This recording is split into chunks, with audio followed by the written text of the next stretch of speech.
ان کو عذاب نہیں آ سکتا، بات ان کے کردار کی نہیں، بات تمہارے وجود کی ہے، تو موجود ہے، عذاب نہیں آ سکتا۔ میرے آقا علیہ السلام فرماتے ہیں اہل بیتی امان لامتی، اہل بیتی امان لاہل الارض، میرے اہل بیت میری امت کے لیے امان ہے، میرے اہل بیت سارے زمین والوں کے لیے امان ہے۔ جہاں پر میرے اہل بیت موجود ہیں وہاں پر اللہ کا عذاب نازل نہیں ہو سکتا۔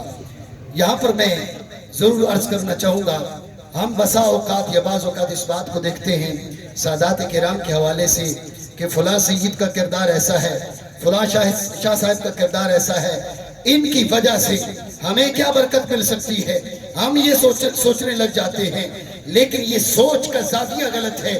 سادات کرام کو یہ کمال، یہ عزت، یہ مقام، یہ مرتبہ ان کے کردار کی وجہ سے نہیں مل رہا، بلکہ ان کی ذات میں جو عنصر رسول ہے، ان کے اندر جو مصطفیٰ کریم کا بضع کریمہ ہے، بضع شریفہ ہے، جزو رسول ہے، اس جزو رسول کی وجہ سے ان کو یہ عزت ملی ہے کہ جہاں سید بیٹھ جاتا ہے اس کے گرد کوئی بھی آ جائے اللہ رب العالمین سب سے عذاب کو ٹال دیتا ہے۔ ضروری یہ ہے، لازمی یہ ہے کہ سید کا نسب معتبر رہے۔ جب تک سید کا نسب معتبر ہے تب تک سید جیسا بھی ہے، اس کا کردار کیسا بھی ہے، نسب معتبر ہے، اس کے بدن کے اندر جو جزو رسول ہے اس کی برکت سے باقی سب سے اللہ عذاب ڈال دیتا ہے۔ آج ہم حضرت قبلہ سید محمد حسین شاہ صاحب رحمۃ اللہ تعالی علیہ ان کے جہلم کی اس محفل میں موجود ہیں، اور میں یہ سمجھتا ہوں، میں یہ امید رکھتا ہوں، میں یہ اعتقاد رکھتا ہوں کہ اللہ رب العالمین مصطفیٰ کریم علیہ افضل الصلاۃ و اکمل التسلیم کی آل میں سے کسی کو بھی گرفتار عذاب نہ کرے گا۔ میں نے جملے تمہیدی طور پر عرض کیے، اللہ رب العالمین ان کی برکت سے تمام ارد گرد والوں سے عذاب ڈالتا ہے۔ جب یہ قبر میں چلے جائیں، جب یہ اس دنیا سے رخصت ہو جائیں تو وہ جزو رسول ان کے ساتھ قبر میں چلا جاتا ہے، وہ جزو رسول ان کے ساتھ دنیا سے چلا جاتا ہے۔ یہ دنیا میں تھے، ان کی وجہ سے، ان کی برکت سے ارد گرد والوں سے عذاب ٹلتا ہے، تو پھر کیسے ہو سکتا ہے کہ جس کی وجہ سے رب دوسروں سے عذاب ٹالے وہ خود جا کے گرفتار عذاب ہو جائے۔ رسول اللہ صلی اللہ علیہ وسلم کا ارشاد گرامی ہے، میرے آقا علیہ السلام نے فرمایا ان فاطمہ احسنت فرجہا، ان فاطمہ احسنت فرجہا فادخلها اللہ وذریتها الجنہ، او کما قال رسول اللہ صلی اللہ علیہ وسلم۔ سیدہ فاطمہ زہرا نے اپنی پارسائی کی حفاظت کی تو اللہ رب العالمین نے فاطمہ کو بھی داخل جنت فرما دیا، فاطمہ کی ساری اولاد کو داخل جنت فرما دیا۔